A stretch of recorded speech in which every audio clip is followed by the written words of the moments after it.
In the shifting void, between the known and the unutterable, where silicon minds dream of forgotten horrors, the abyss stirs. Welcome to AI Lovecraft, where machine intelligence weaves eldritch tales beyond mortal comprehension. Listen if you dare. Some things are not meant to be known. If you enjoy the following story, please like, subscribe, and leave a comment to let me know what you think. Now let's get into today's story. The Resonance of the Unseen. In the sterile, shadowed corridors of Arkham General Hospital, where the air was thick with the acrid tang of antiseptic and an inexplicable undercurrent of ancient decay, Eleanor Varnham stood on the precipice of an unknown abyss. A woman of 32, her gaunt frame and ashen complexion bespoke a soul long besieged by an affliction no physician could name. It was not a malady of the body, but a creeping terror of the mind, a gnawing dread that wove itself into her dreams, conjuring visions of lightless voids and formless entities that whispered in tongues older than man.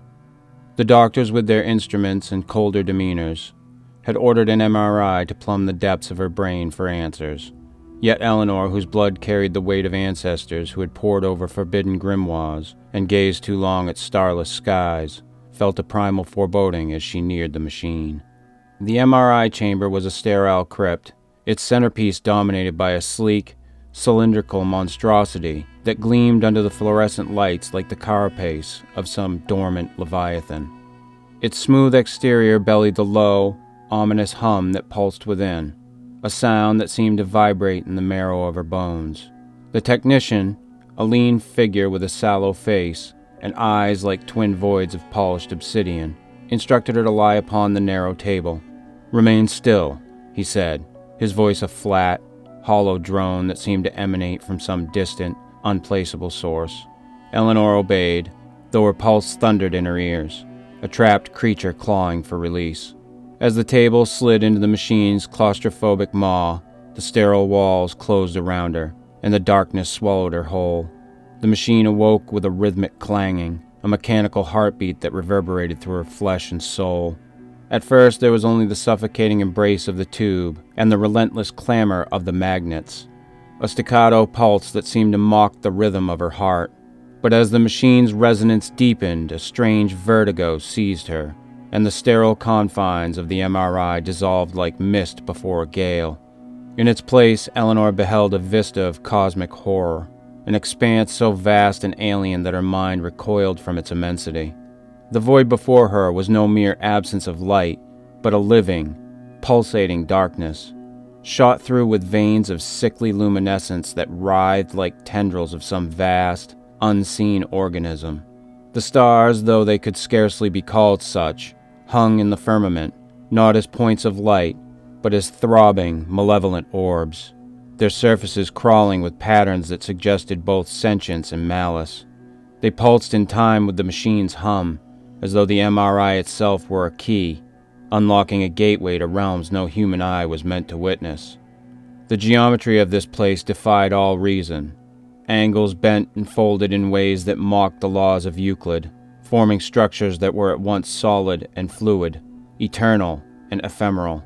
Towers of black, glassy stone spiraled upward into infinity, their surfaces etched with runes that glowed with a light that burned the soul. These edifices seemed to shift as she gazed upon them, collapsing and reforming in patterns that suggested a purpose too vast for her mind to grasp. Between them stretched chasms of impossible depth, from which rose miasmic vapors that coiled into shapes, both beautiful and obscene, suggestions of faces, limbs, and wings that dissolved before they could fully form. The air, if it could be called air, was thick with a cloying metallic tang, and it thrummed with a low, dissonant chant, a cacophony of voices that spoke in syllables no mortal tongue could hope to utter. The sound seemed to emanate from everywhere and nowhere, as though the void itself were giving voice to its ancient, unspeakable will. From the churning depths of this nightmare realm, shapes began to emerge, each more horrific than the last. Vast, gelatinous entities, their surfaces glistening with an oily iridescence, writhed in a grotesque parody of motion. Their forms were never fixed, shifting from bulbous, tumorous masses to attenuated, serpentine coils that seemed to stretch across dimensions. From their quivering bulk sprouted tendrils that ended in clusters of eyes, lidless, unblinking orbs that gleamed with a sickly yellow light. These eyes, countless and unyielding, fixed upon Eleanor with a scrutiny that was both invasive and revelatory, as they saw not only her flesh but the very essence of her being. Some entities bore maws lined with crystalline teeth and shimmered like fractured starlight, while others extruded pseudopods that grasped at the void, leaving trails of phosphorescent slime that burned the air with their touch.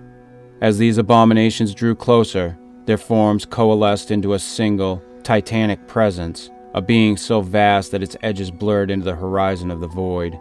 Its body was a roiling maelstrom of flesh and shadow, a paradox of substance and absence that seemed to consume the very light around it. Its surface crawled with patterns that suggested both organic decay and mechanical precision, as though it were a machine forged from the corpses of gods. At its center pulsed a single, monstrous eye, larger than a moon, its iris a swirling vortex of colors no human mind could name. When it gazed upon her, Eleanor felt her thoughts unravel, her memories and fears laid bare before its unrelenting scrutiny, not with sound but with a vibration that seared her mind, each word a wound upon her soul. "Thou hast peered through the veil, mortal. The resonance hath awakened thee to the truth that lies beyond." The visions intensified, each more harrowing than the last. Eleanor saw cities of black stone submerged beneath oceans of viscous, tar-like fluid, their spires piercing the surface like the bones of drowned giants. She glimpsed skies ablaze with the light of dying gods, their screams echoing across galaxies as they were consumed by entities vaster still. She witnessed humanity's future, a wretched epoch where men and women, reduced to gibbering thralls, worshipped at altars of living flesh, their minds enslaved to forces older than time itself. The MRI's hum had become a conduit, a bridge between the mundane world and the abyssal realms where the great old ones slumbered.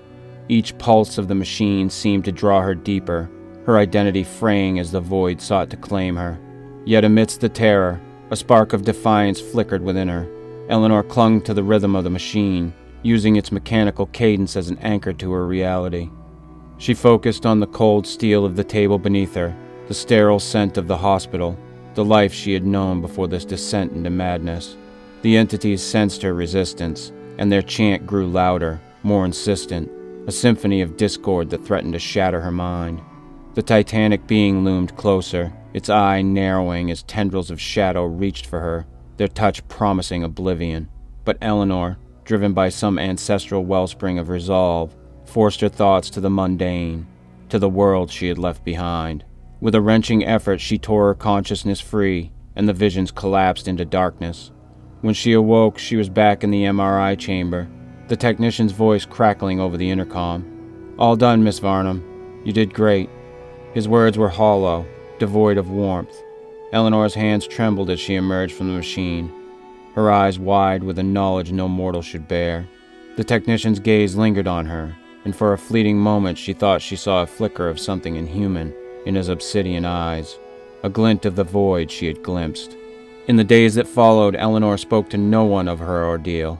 The physicians found no anomaly in her scans, yet her dread only deepened. The hum of the MRI haunted her, echoing in her dreams and waking moments alike. She began to notice patterns in the world around her, strange geometries in the shadows, whispers in the wind that formed no human words.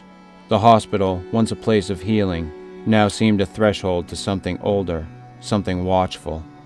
Eleanor Varnham vanished from Arkham soon after. Some say she fled to the sea, seeking answers in the depths her visions had revealed. Others whisper that she returned to the hospital, drawn inexorably to the machine that had opened her eyes to the horrors beyond. The MRI remains in use, its hum a constant presence in the sterile halls. Those who lie within its embrace sometimes speak of fleeting visions, glimpses of impossible landscapes, of eyes that watch from the dark, of a void that hungers. The technicians, ever impassive, dismiss such claims as the fancies of overwrought minds.